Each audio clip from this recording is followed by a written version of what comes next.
you. Thank you so much for having me. Okay, I have my phone, not because I'm checking TikTok or checking the dating apps. Stocks. No.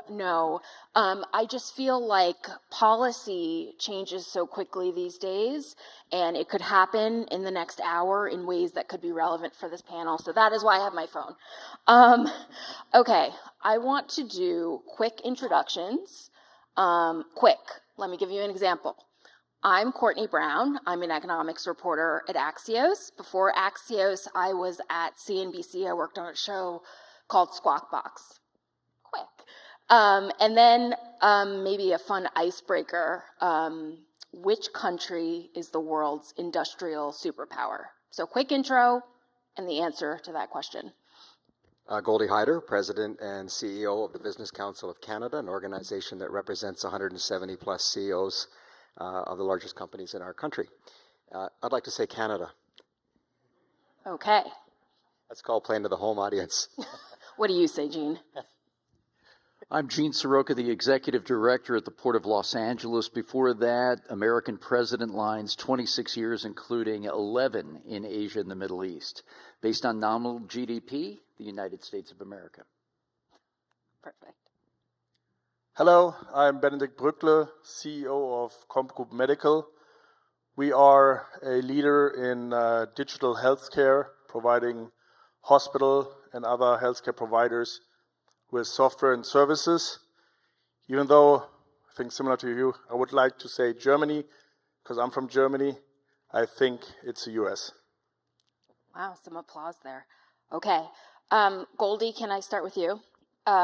Last year at the Phoenix Global Forum, you were sitting in my seat. You were moderating a panel called Navigating Global Trade in a Shifting Landscape. Simpler times, right? Much simpler times. I'm going to give you the keys to my time machine. You can borrow it. You can go back to last year. And what is the one thing you would tell yourself about this moment that is related to trade? Like nothing like don't wear that tie, like related to the trade backdrop. Don't be so sure of yourself and expect the unexpected. I think many of us thought that whatever lay ahead, we had enough information, enough history, enough to believe a formula that we thought would play itself out. And I think we thought that as recently as even just weeks ago, that there are limits to what a country would do to impose self-harm, and that there are goalposts that are probably firmly in the ground, such as, do I care about the stock market? Do I want a recession to come to my country? Do I want to trigger inflation when I promise the opposite? So if you had gone along with the idea that, well, surely to goodness, that's not going to happen, and yet here we are. Gene, can I ask you about kind of the environment that Goldy is alluding to, just how much has changed in the past year? What are you seeing at the ports? How are companies adapting to this fast-moving policy change? I don't think they're really adapting. What I'm hearing from boards of directors and CEOs is that as of last Wednesday, they hit the pause button because they still don't know what the ramifications are, to your point in the opening, of this changing landscape seemingly hourly without a construct of what an end game may be. So hit the pause button. Not going to hire anymore. Not going to look at those open positions. My capital investment is stopped for the time being. I'm going to try to make sense out of what all this is. I also know that in direct correlation to these announcements, the widest reaching tariffs that I've ever seen in our lifetime, that it's going to have a direct correlation to another spike in inflation. Trade will be slowed. Economies will be slowed. So now, as the CEO of a company, I got to figure out what's next and what it means. Now, with respect to this narrow band of trade, of which 90% moves on water, maybe I could negotiate with my manufacturer to mitigate the financial impact of those trade tariffs. Maybe I can absorb a little bit, but I know that's going to squeeze my margins and exacerbate those decisions on human capital and capital investment. And maybe I could pass it on to the lady or man who buys the stuff from me, whether it be the consumer or parts and inputs for manufacturing. In the end, that hits the American consumer straight in the wallet. You have such an interesting job because you essentially have a front row seat to this quick moving, as we talked about, fast changing trade environment. So what is happening at the ports? I know there are lots of anecdotes. You see it in the trade data, companies rushing to bring stuff in before tariffs take effect. What are the numbers like, and is this an effective strategy? Yeah, Courtney, trade is not a transactional business. So date back to the campaign trail and to what Goldy answered just a moment ago. Never dismiss what somebody says on the campaign trail in the United States. Never. All this was pretty clear to a lot of people. They advanced inventories over the last 7 to 8 months. Those who had the wherewithal financially to put additional money against product coming in, warehousing space, time, logistics. Those who couldn't, the small to middle-size importer, they're in real trouble right now. Real trouble. They can't raise their prices for fear of not being competitive with the big people, and maybe they have less selection coming up in what they purchase, meaning I will have less selection at the store or online. You still have cargo in the pipeline, so even with these announcements last week, it's going to be another 6, 8 weeks before we see any real movement in trade. And with these blanket tariffs, not only will the American importer have trouble containing costs, but they can't even go to a competitor country and say, I want a better deal because this one over here just had their prices increased. All this means is that spike of inflation will be relived again.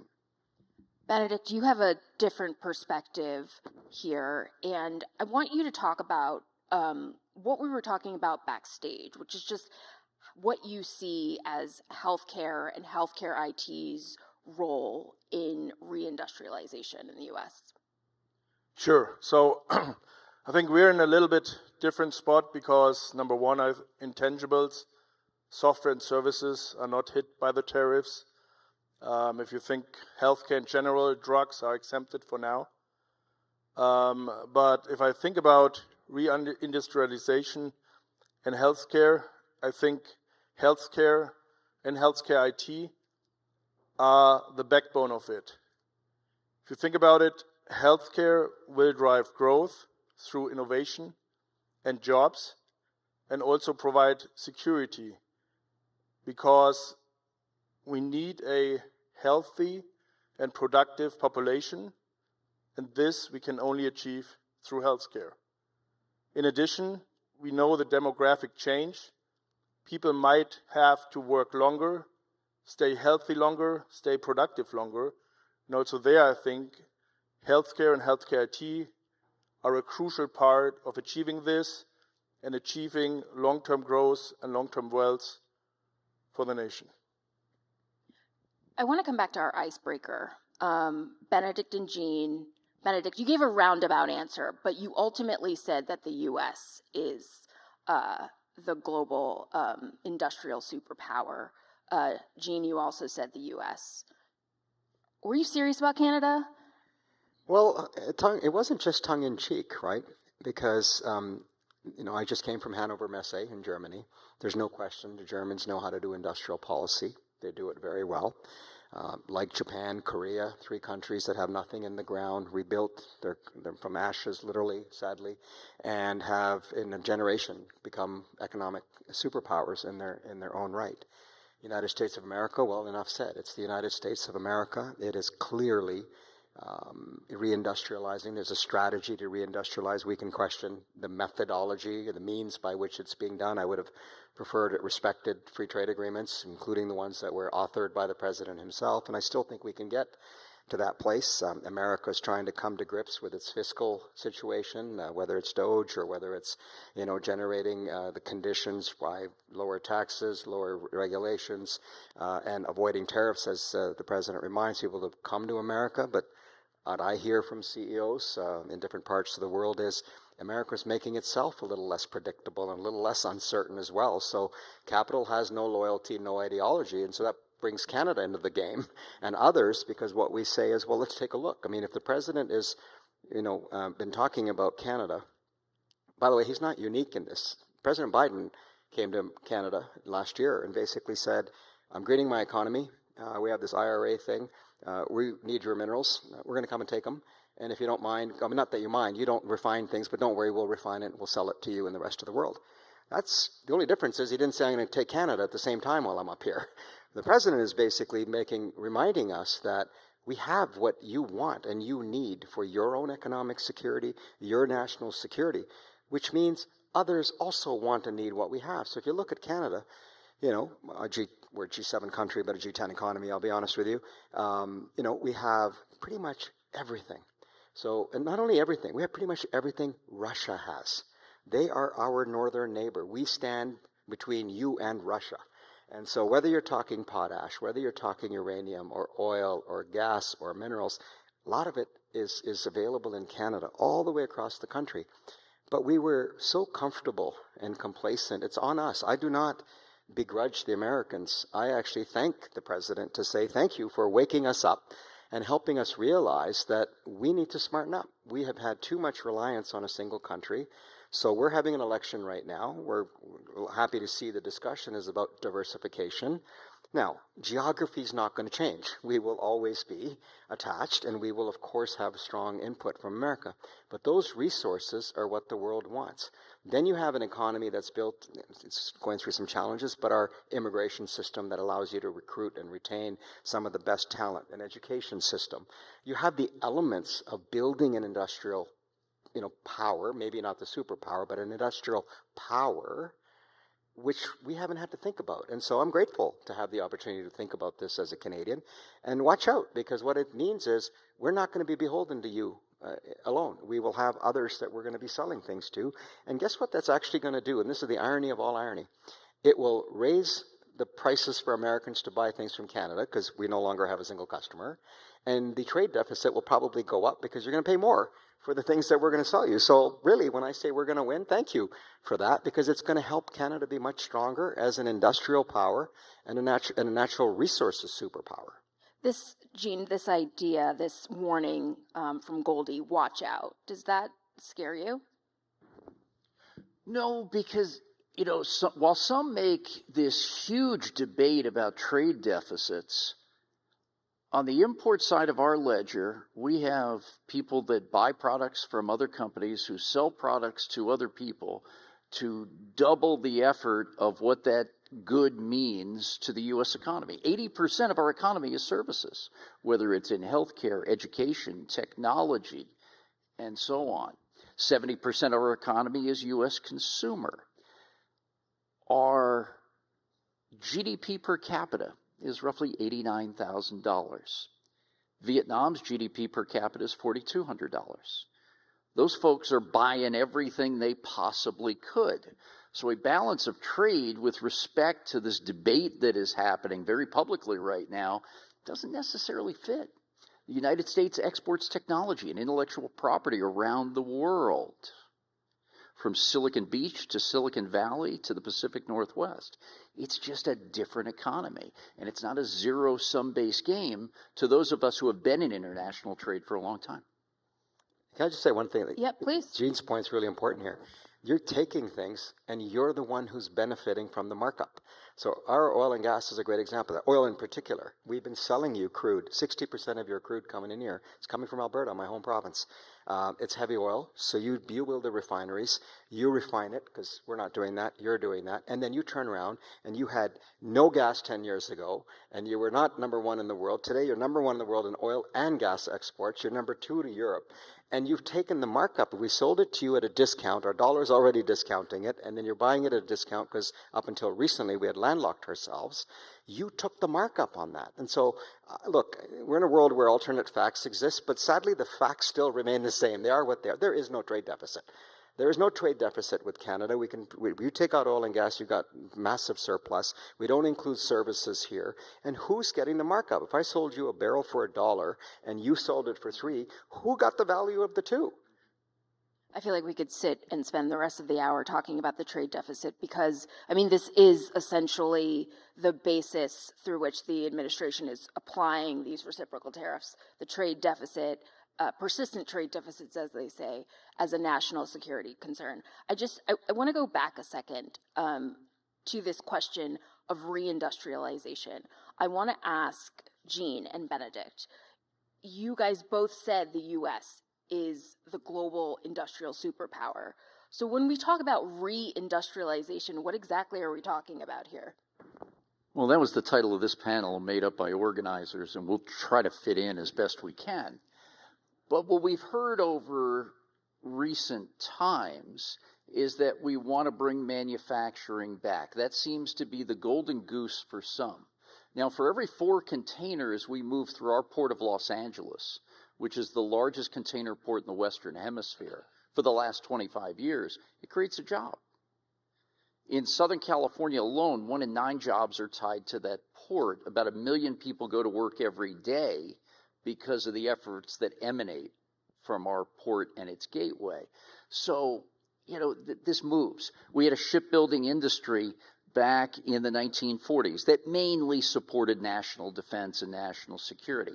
Now, in addition to tariffs, the United States Trade Representative just held public discussion in Washington 2 weeks ago that they want to fine every company whose ship calls a port in the United States that was built in China. And they want to fine that vessel $1.5 million every time it calls a port in the United States. And if it's not built in China, but you have one in your fleet, the United States Trade Representative is going to charge you a $500,000 penalty. Now, in certain trades, and certain very big trades, like from the European continent to the United States, that fine per shipment would be equal to the freight payment for that shipment. It'll wipe out an entire trade. Shipping lines told us recently at our annual Trans-Pacific Maritime Conference that they would just eliminate port calls. They'll have 1 port of call on the East Coast, 1, maybe 2 on the West Coast, and that's it, because they can't afford to pay that $1.5 million every time a vessel touched the shores. That will decimate local economies in smaller port areas. But that's the economics. And why? Because the USTR thinks they can build ships in the United States. Ship cost to be built, and not at scale, a one-off, 5 times as much as how much you would pay in Asia for a similar type ship. 5 times as much. You have virtually full employment in the United States today. You'd have to recruit an entire group of people, train them, bring the necessary technology to be able to rebirth a shipbuilding industry that is long past. So this is going to be interesting. It's going to be very interesting to see how these discussions go. And any way you slice it, the conversation of reindustrialization, as this administration is saying, would be a decades-long approach. For those of you in government sector, for those of you in private sector, you've got budget cycles, you've got economic cycles that you have to make decisions with, and you certainly now have election cycles. We'll see how this plays out. This is a point that, this is what all my sources want to talk about. The fact that it is so hard to make long-term investment decisions, which building a facility, moving a supply chain, these are not things that happen in a week. All my sources want to talk about is how they are meant to make those types of decisions when there is such a flip-flop in trade policy. And I'm not even talking about tariffs one day off, tariffs another day on. I mean, Goldy, last year you were having a panel about nearshoring and friendshoring. That was the Biden administration philosophy. Well, gosh, if I'm a company that friendshored to Canada or Mexico, I'm screwed. There's been such a change. Anyway, rant over. Benedict, I want to Keep going. I want to hear what your understanding of what reindustrialization might look like in the U.S. Yeah, I think a lot of this also reminds me when we think back a moment to COVID-19. Back at the end of 19 or then in 2020, in healthcare, suddenly the supply chains for medical supplies and medical equipment broke down. And we struggled in healthcare to provide the care needed. At this point in time, I think, whether you call it reindustrialization or reshoring, I think it showed the need that for certain critical goods, it makes sense to reshore and diversify suppliers. so we can guarantee, even in crisis, whether it's tariffs or COVID, continued supply. And what happened in COVID is they started building factories for PPE and other products that were in a shortage due to the supply chain breakdown. I think this comes to what you said, we need to plan for a decade, because what happened after COVID is most of these factories went bankrupt because there was no more demand. And if there's another COVID or tariffs tomorrow, there will be again a shortage in certain medical supplies, whether it's PPE, ventilators, whatever you can imagine. So I think for us in healthcare, it's important to have a long-term strategy to secure supplies through reshoring, through diversifying, but also through investing into IT and technology, because now we actually have the tools of having, for example, cloud-based AI inventory systems that can predict demand, that can predict when a certain medical equipment or machine will fail. We have global surveillance AI that can predict certain endemics, pandemics, or other peaks in healthcare demand before it happens. So I think we have to secure the supply and use intelligent tools to forecast and predict demand. And all this, I think, will fuel reindustrialization by innovation and creating jobs here in America. Goldy, you look like you want to respond. Well, I do, because I want to remind Americans how good globalization and free trade has been for you. That GDP, that per capita income that you spoke about, you mentioned Vietnam, I'll use Japan as an example. They're almost equal not too long ago. It's multiple X's of Japan today. It's been very good for America and Americans. Having said that, I don't think we here can lose sight of the fact that there is a constituency of people who have felt legitimately left behind. And that is not just on anyone, it should be on everybody. What did government, what did academia, what did business do to ensure that when we proceeded with free trade and globalization and so forth, that we recognize that there's a swath of people that may be impacted in a negative way? Who trained them? Who retrained them? Who brought them forward? And so full marks to the president to saying, I saw that group of people, and I mean, he didn't build that parade. It existed, that frustration, that anger, and now it's being vented against trade. So the irony here is, if Rome, the world, were to burn to the ground, and you had to rebuild it back up, tell me what you would do. You would pretty much do everything that we've done to get us to where we are today. We would talk about globalization. We would talk about multinational. We would create international organizations. We would have integrity of our supply chains. And most importantly, we would have free trade agreements. I mean, in an irony, if yesterday when the talk was with Vietnam, where they said, maybe we'll just get rid of our tariffs if you get rid of yours. That's called free trade. And ironically, Vietnam is a TPP country. So welcome to the TPP, America. You could have had it in a much easier way if you wanted, right? That's the irony here, is we're actually heading towards a place where we think there should be less tariffs to make things more affordable. So to get to that place, does globalization need to die so we can rebuild it again? Or how do you think about that? Look, my preferred option is it doesn't have to die. I think the importance of fighting for the easier path forward, which is, let's not wait for Rome to burn and all the consequences of that. People suffer enormously during that process. You're talking 1930. You could have recessions or depression. You could have conflict. Let's avoid that, or try and avoid all of that, by going back and saying, what problem are we trying to solve? What problem is America trying to solve? Okay? And I think it has much more to do with this constituency of people who are saying, I want my job back. Okay, but as you pointed out, or I think others have been saying, with all due respect, even if you wanted to make things, why would you do it here if the customer says, but I want the best price for that? I mean, we're the ones in conflict. I don't want to pay 4x for my iPad, and I really don't care if it's made in Ohio or Shenzhen or in Mumbai somewhere. It doesn't matter to me. I just want the same product at the best price possible. So it's incumbent upon us to talk, not just to our audiences, but the audiences outside of this room here, about the difference between having an environment in which we're working together to address the actual problem versus just the anger and the venting and we must destroy and destruct. Let me tell you, the rebuilding part is going to look very much like the stuff you just tore down. I have a question for you, Goldy, and also for Eugene. Maybe Gene, you first. Is the USMCA dead? You know, it's interesting. I've got a dear friend and a mentor who helped script the original NAFTA agreement.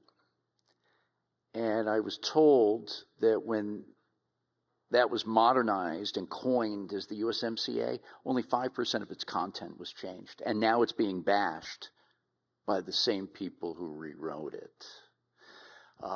I don't think you can underscore the importance of trade between our two border partners and us.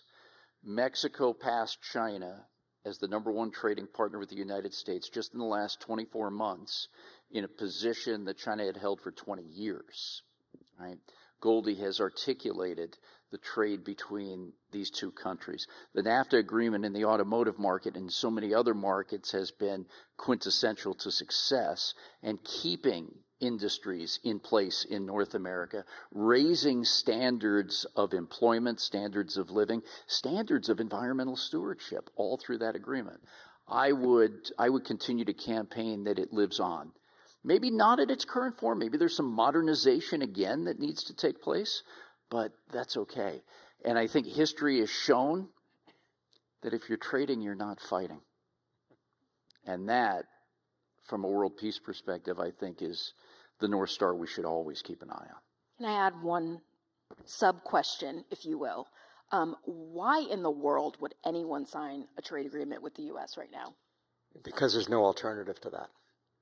That's the fact. And I'm having this discussion and debates back in Canada. But let me just let's pick up on where Gene was talking about. You look back, this all started with an auto pact. And then the auto pact became the free trade agreement. The free trade agreement became the North American Free Trade Agreement. The North American Free Trade Agreement became what you call USMCA, we call CUSMA, and Mexicans call TMEC. We're in a process of evolution and evolving. We just have to figure out what's the next thing.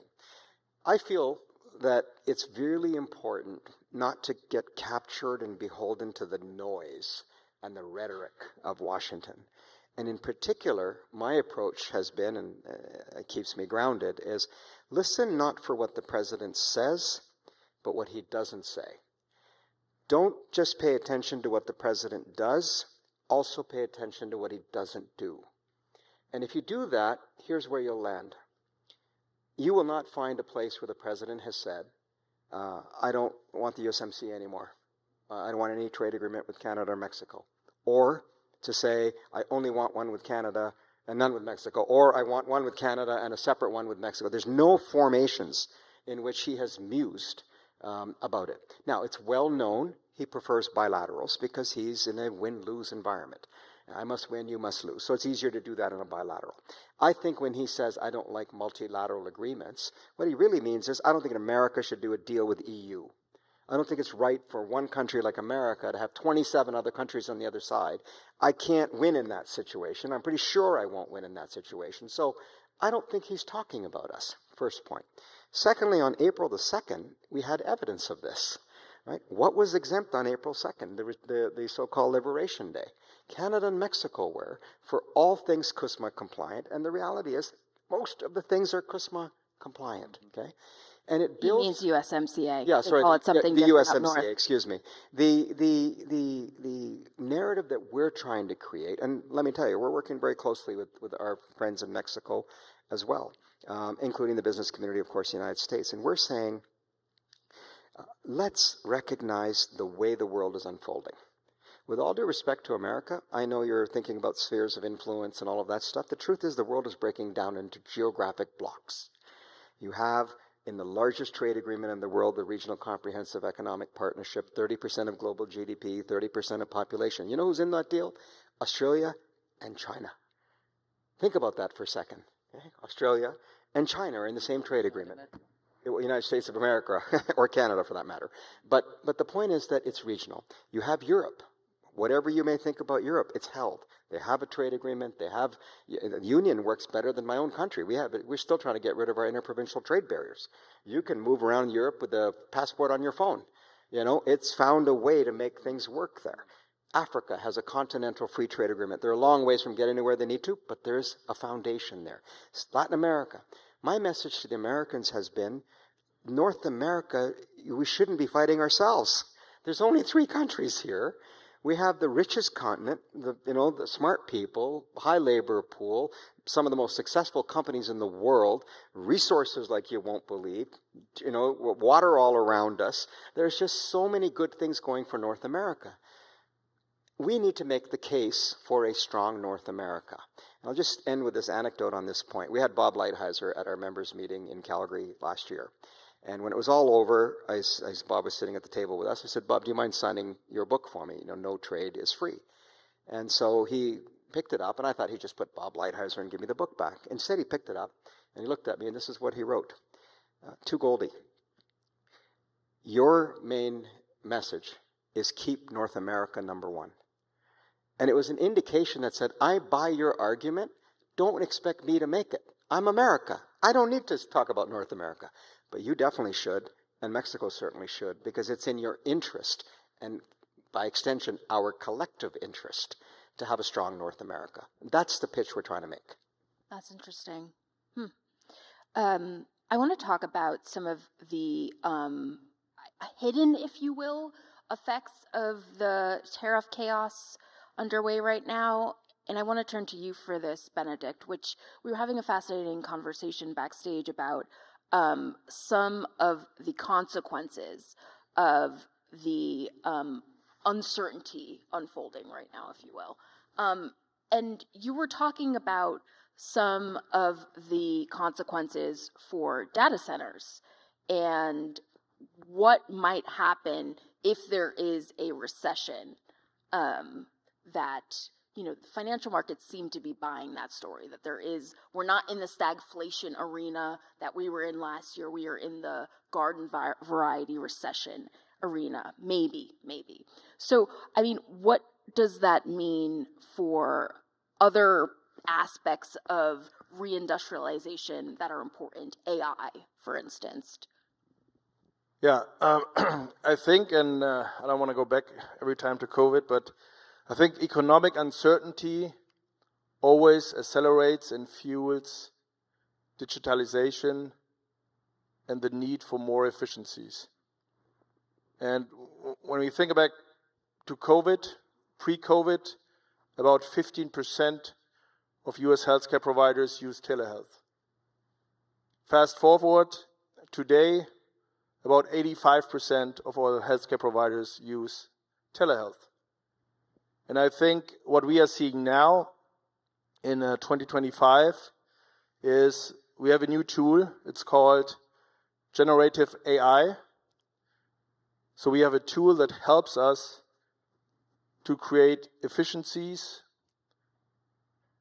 and tool that helps physicians, nurses, healthcare providers to augment their work and help them to be more efficient. So what I would expect is that the current economic uncertainty will just accelerate the push to AI. Quantum computing might be a little early, but let's say maybe 5 or 10 years forward. I think all these will be accelerated due to the economic uncertainty. And at the end, I think, coming back to the initial topic, this will help the US to reindustrialize and will help us to build a more resilient economy. Not only in healthcare, but I think across the board. I would just push back slightly, and I'm curious what you think about this. I've been telling this anecdote a lot in recent days. I spoke to a small manufacturer based in South Florida. He's trying to figure out how to deal with the tariff backdrop. He imports thread from Germany. He makes all of the decals that you see on uniforms, for instance. He said that he was in the midst of developing AI training for his workforce. That's on the back burner now. Right now, it's all tariffs all the time, trying to figure out how his business is going to adapt to that. So is it the case, if this anecdote happens on a wide enough scale, that this moment is actually a setback for generative AI? I don't think so, because even in this case, the faster he sets up AI to train his stuff, the faster he's probably able to circumvent those rough waters, right, and maybe produce in the US or find smarter methods to produce more cost efficient. So I think if you have the capital and the resilience to overcome a short period, right, and maybe also invest in those measures, you will come out stronger and weather the storm. Goldy, I can't believe we've gone this far on the panel. I haven't asked you directly. You have an impressive Rolodex of business leaders.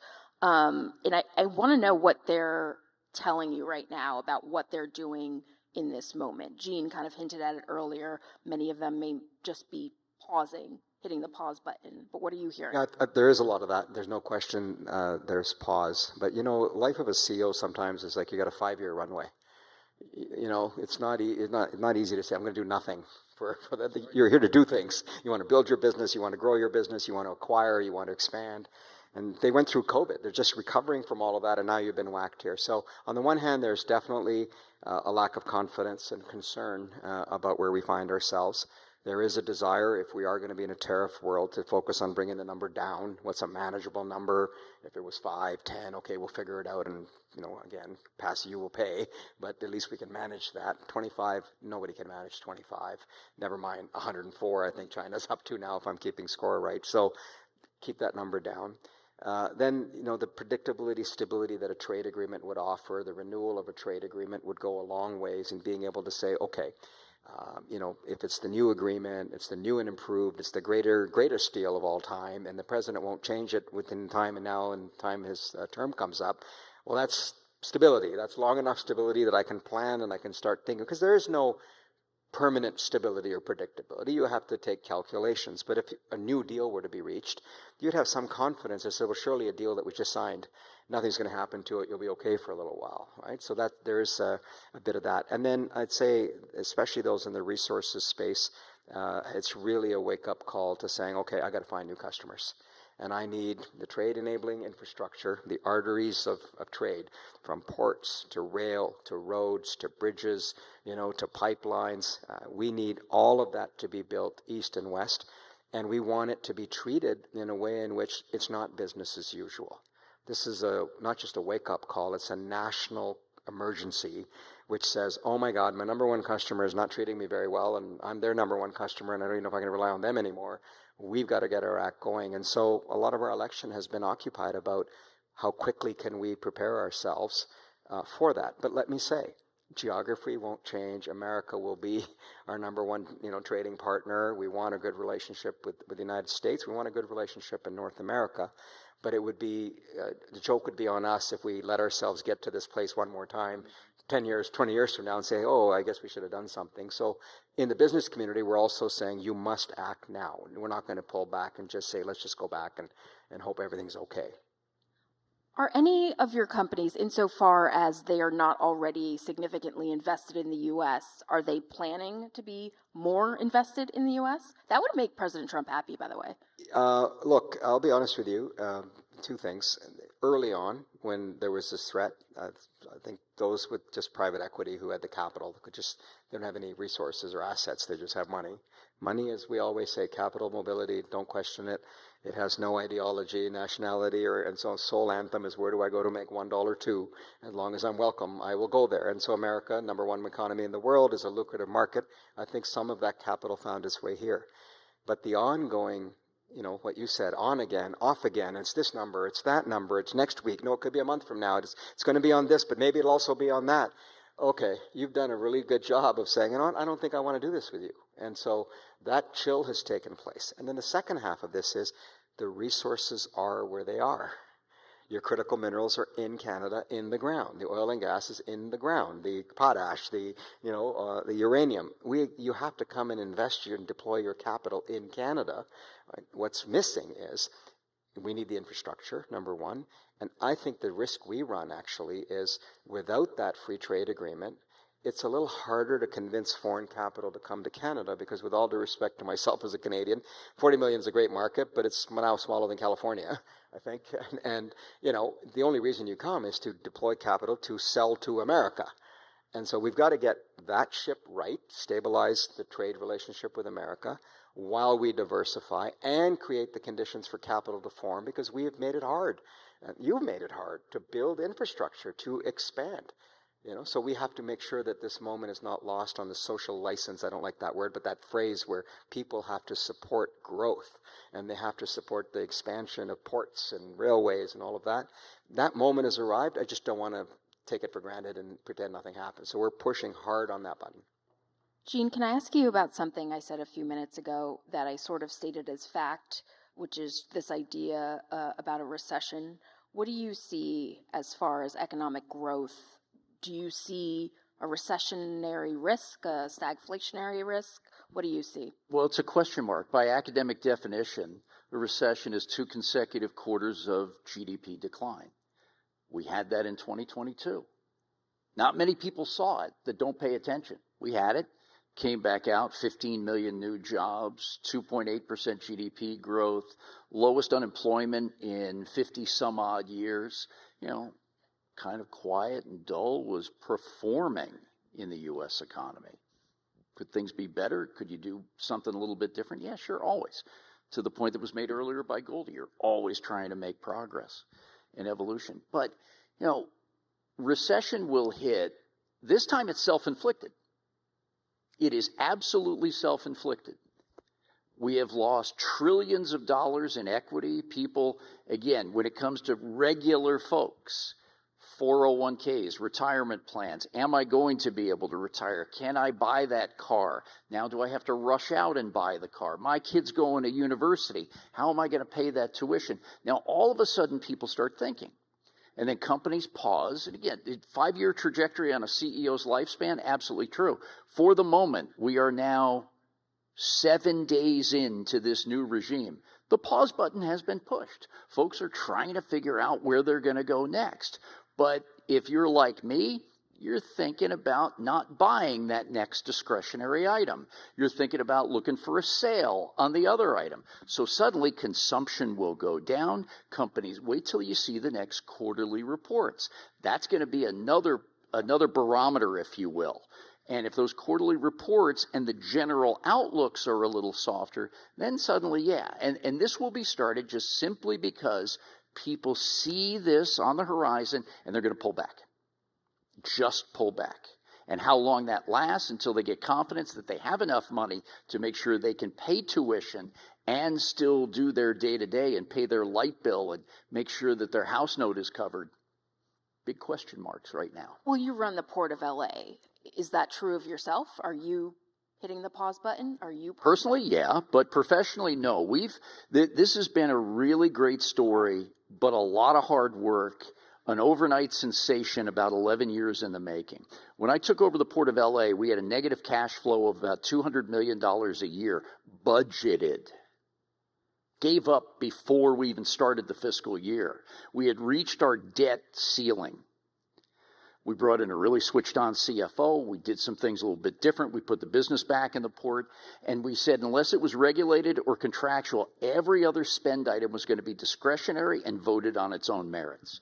We turned around that cash flow to positivity in 18 months, 9 consecutive years now, positive cash flow.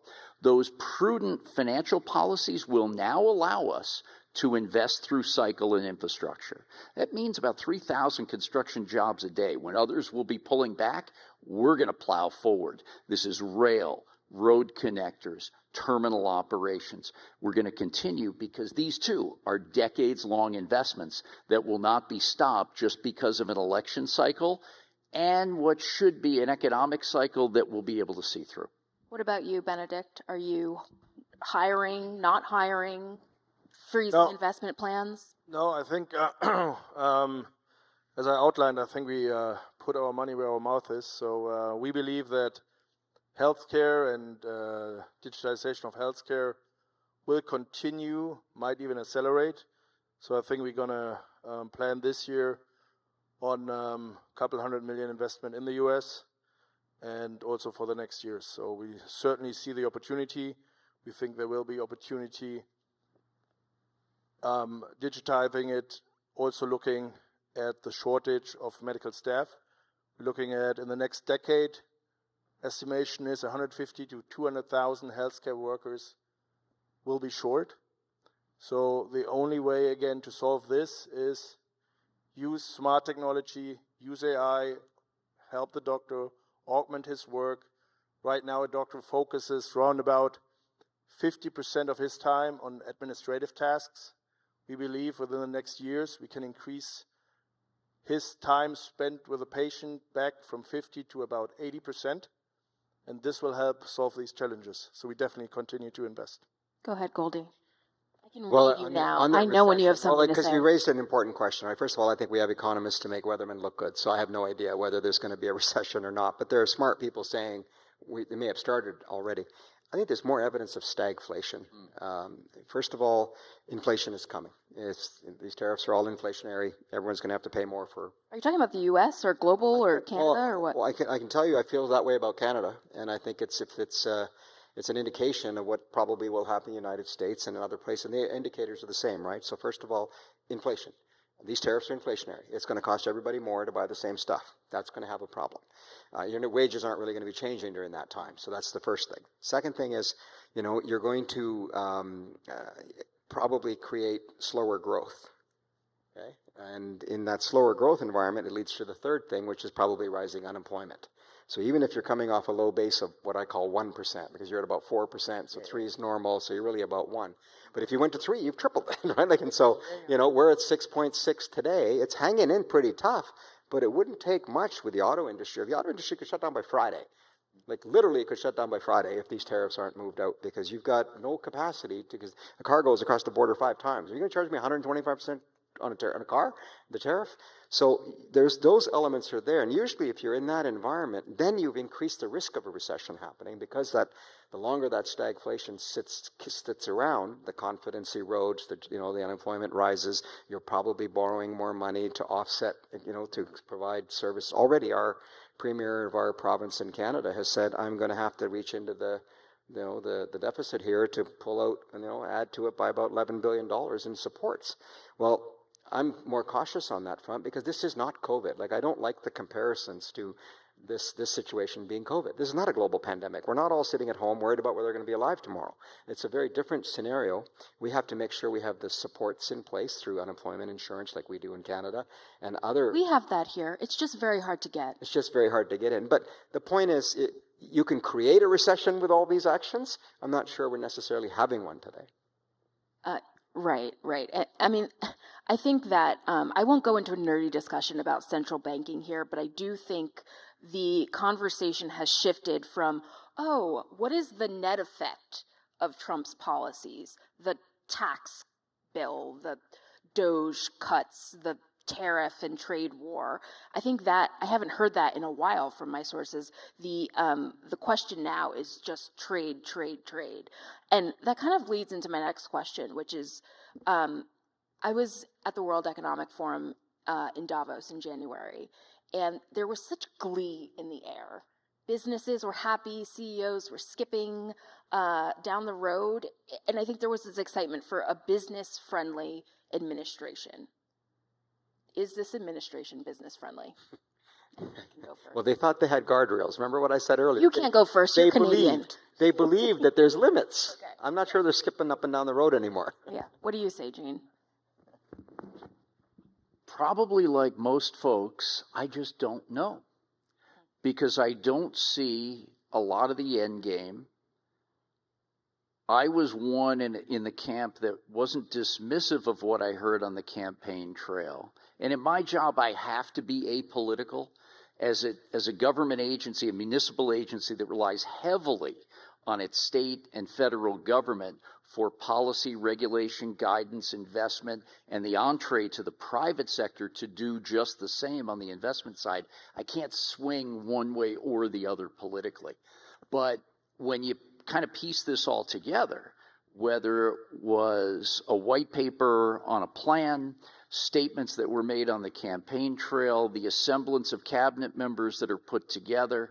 And you take over a new job as a CEO, you always want to right-size the organization structure, follow strategy. You want to take out waste, you want to improve efficiencies and all that, so you can't blame that. But some of the extremes and without a clear path to what is called interim goals or success leaves many of us just questioning where we're at. So I guess we've got to land this thing in just a couple of minutes. And I would say that we don't know what we don't know at this juncture. And I'm coming at you now from my lens as the port director in global trade. I'm going to keep my powder dry as best I can. I talk about policy. I don't talk about politics. That doesn't do anybody any good. Soon, I'm going to have to release that pause button if I'm a CEO and start moving forward with the information I have to do the best I can to go through cycle. Mine is going to be continue to invest in infrastructure while taking advantage of some opportunities and be ready when we come back out, because global trade will persist. I want to be there to catch that next wave as best we can. Some tough decisions may lie ahead, but at the same time, I'm still going to knock on every door possible with trading partners and friends across industry and with policymakers and politicians to share what those virtues are of every job that's created with 4 containers that comes through that port. Benedict and Goldy, I want to give you guys chances to respond, but if I can just throw in my last question, because as Gene says, we're running out of time. The Phoenix Global Forum loved this panel so much, they're going to invite us back in 10 years. So when we're sitting here in 10 years, is there more trade or less trade? What do you think, Benedict? Definitely more trade. More trade. 100%. Goldie? Yeah, more. There's no question. More trade. And I will give you a chance to respond. Is this a business-friendly administration? President Trump, what are you hearing? I kind of cut you off. Well, as I said, the optimism was it was going to be a more business-friendly administration than from the business community's perspective. You know, all the right things were being said: tax cuts, deregulation. You know, really aggressive on growth. All the ambition that was there. You know, make America's economy the golden era. All of that stuff speaks to opportunities to invest, opportunities to grow. And then, as I said, the guardrails, the fact that they were blown out of the water on things that we thought were sure. And I think that's why people were, you know, happy in Davos. Said, okay, we know what the limits will be. There'll be some noise, but don't get distracted by that. It'll only so far. The fact that, you know, even this week, I was like, oh, I think they'll be gone by Wednesday. I know it's only Tuesday and there's still a chance. I'm not so sure they'll be gone by Wednesday anymore. Let me check. You know, yeah, they're not gone yet. But like, no, still we're all in. Like, we're all in. And it, you know, he meant what he said about China, and then all of a sudden they're 50% more today. Like, it may have to get much worse before it gets better. Before we end, I have to ask you the intrigue question, Goldy, which is just, are the Canadians really mad at us? Like, really mad? Yes, the short answer is yes. You know, it takes a lot to get Canadians sort of, you know, emotionally distraught, and they're really mad. And we have this whole campaign called Elbows Up, which is like, if you're going to the corner with me, you're coming out with a bloody nose. You know, that hockey game where we won the other day against the Four Nations Cup, it was not just a hockey game. There was a lot more at stake there to beat the Americans in the medal. I mentioned we beat you in the gold medal, right? Yeah. So there is a bit of that for sure. But as I said, it's also a wake-up call to Canada to say you cannot blame the president for calling us out on not doing enough on NATO and national security and making sure that our borders are secure and making sure that we have free trade in our own country and making sure that we diversify our customer base. You can't put any of that on you. That's on us. And so, as I said, thank you. You've done us a great favor. And when you say they're pissed, you mean like piss, not Canadian piss. Yeah, don't go on the ice with them is what I would recommend. Okay. All right. Well, I want to thank you all. This has been an excellent discussion and such a critical moment for us to have it. So thank you, gentlemen. Thank you. And we look forward to the next one in 10 years.